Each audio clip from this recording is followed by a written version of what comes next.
Hey Alex, this is Dan. In this video, I'm going to cover 5 critical issues that I found with your website that are costing you customers and money. A quick overview of the issues. Issue number 1 is you have a brochure website, not a direct response site. That is a site set up to be an online salesman for you.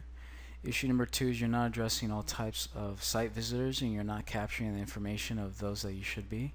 Issue 3, you're not using benefits to sell. Issue 4, you're not taking full advantage of inbound marketing. And issue number 5 is just some issues that I see overall with your website design. So I've got your website pulled up here, and I'm going to go ahead and just cover each one of these issues one at a time.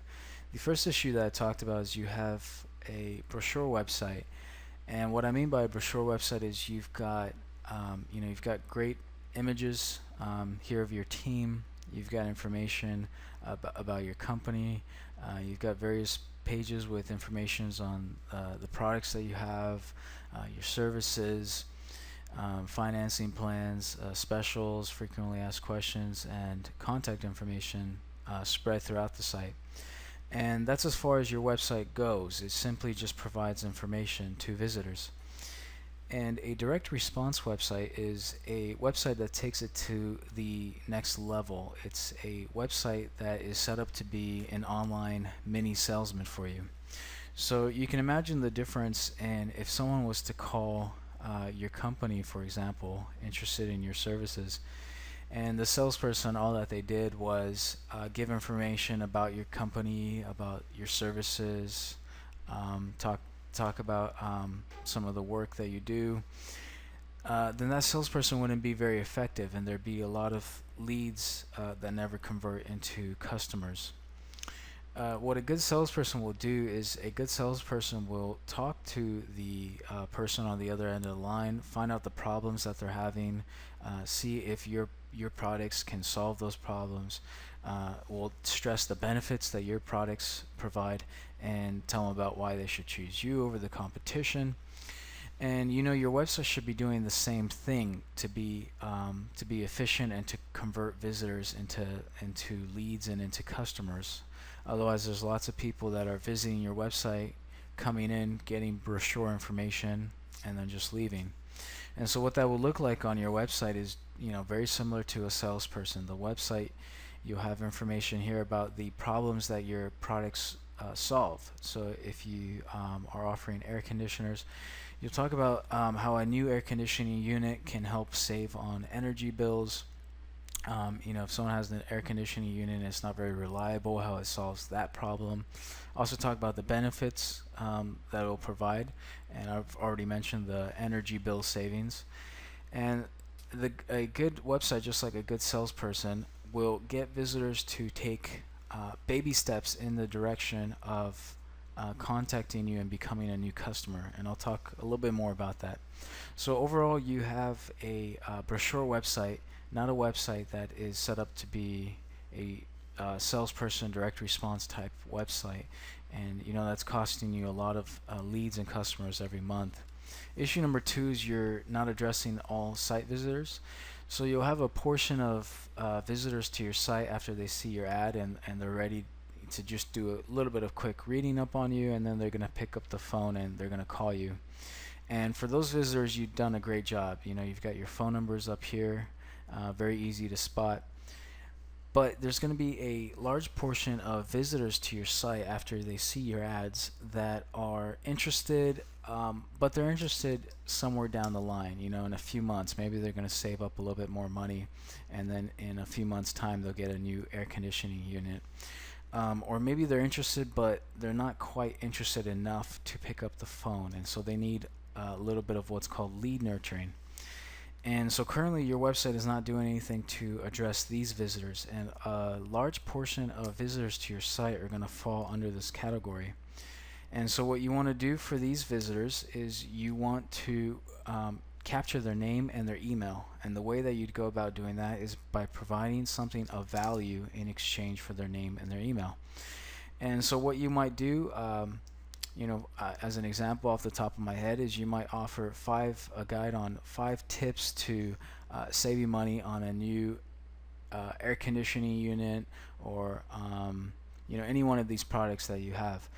And people will, you'd be surprised at how many people will gladly trade their name and their info and their email for a guide like that has that much value, because these people are currently in the market for a new air conditioning unit. To keep harping on this example, they're currently in the market for a new unit, and if there's something that speaks directly to them about what they need and how they can save money on it, they'll gladly trade their name and their email, and then you take that and you use that using automated tools to build a relationship and sell to them down the line. Issue number 3, you're not using benefits to sell, and this goes back to what I had said about the salesperson. Currently your website is set up where you're providing very generic information, especially and this is a problem, especially in the headlines, because this is where most people's eyes are going to jump to when they visit your site. And so you really want to be stressing the benefits that your products provide here in the headlines, in the images, and throughout your site. And then you also want your testimonials to be here on your homepage, so that you can build trust and you can build credibility with site visitors. You're doing that here with links to your Angie List and your Yelp, but you also want to be providing testimonials, because testimonials are very real, as long as they don't sound fake. So that's issue number 3. Issue number 4 is you're not using inbound marketing. And inbound marketing has a wide variety of different areas. The one area that I'll talk about is blogging. I don't see anywhere on your here we go, here's the blog. I don't see any conscious effort to be providing blog posts that solve issues for people. And so what I mean by this is, you have a blog currently on your website, and you are blogging here. Your blogs are a bit sporadic. They could be done a bit more consistently, but your blogs provide very generic information. And a lot of companies have a wrong perception of blogging, and they think that blogging is just a way to just kind of put like generic content and generic information on there, and a way to get more information on there so that search engine rankings will increase. And what you really want to be doing and using your blog for is to solve the problems of your customers, your potential customers.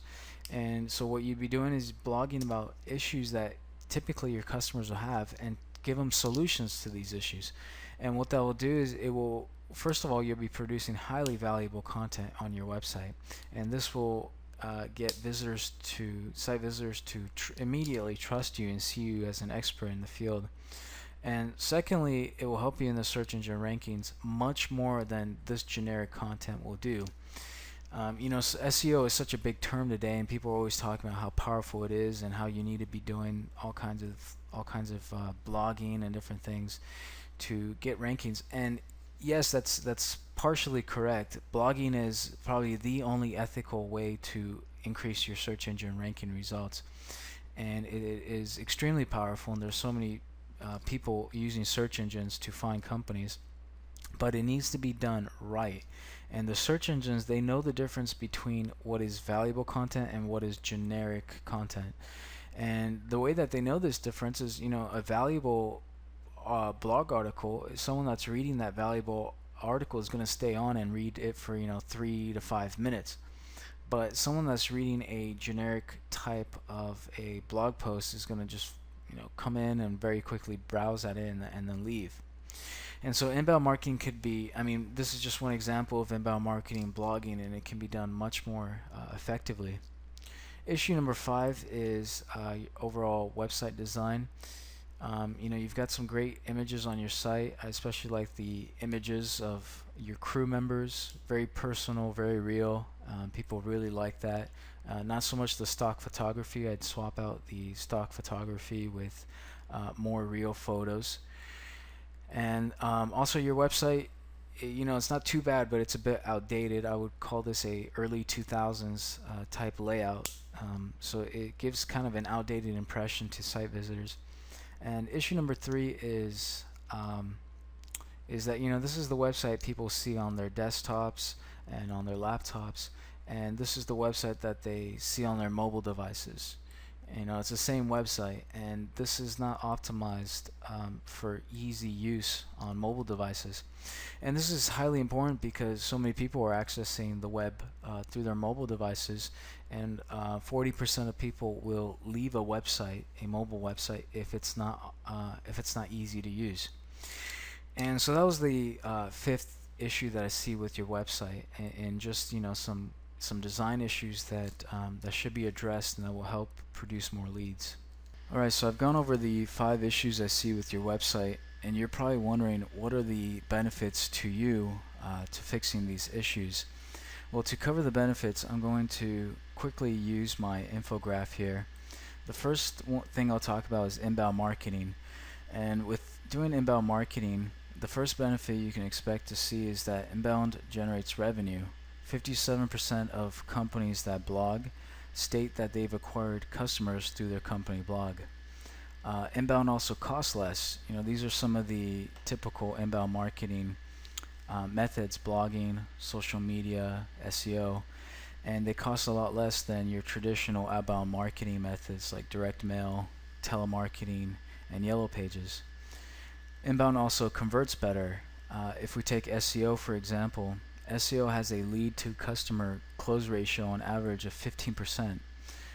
This is huge compared with you're typically looking at about 2% with outbound marketing.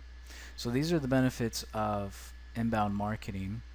And then I'm also going to talk about here quickly the benefits of lead capturing and nurturing. Companies that excel at lead nurturing on average will generate 50% more sales-ready leads at 33% lower costs. Also, nurture leads make larger purchases. On average, they'll make 47% larger purchases than leads that aren't nurtured. So, these are the benefits of doing inbound marketing and of lead nurturing and lead capturing. And overall, there's 3 main benefits. One is you'll get more leads. 2, your leads will convert better. And 3, your leads will cost less.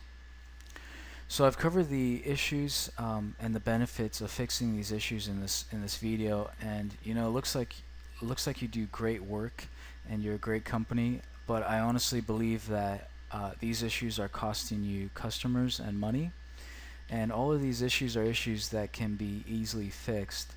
So what I recommend you do is give me a call at this number here or shoot me an email, and I can answer any questions that you have, and we can set up a consultation. And in the consultation, what I'll do is I'll give you more information on these issues. I can give you more information on inbound marketing and other online marketing. And at the end of it, I can tell you how you can fix these issues yourself if you choose to, or you can hire me. Now, there's no obligation whatsoever to hiring me, but you can hire me to fix these issues for you. So go ahead, pick up the phone, give me a call at this number here, or shoot me an email, and let's get a consultation set up. All right, thanks.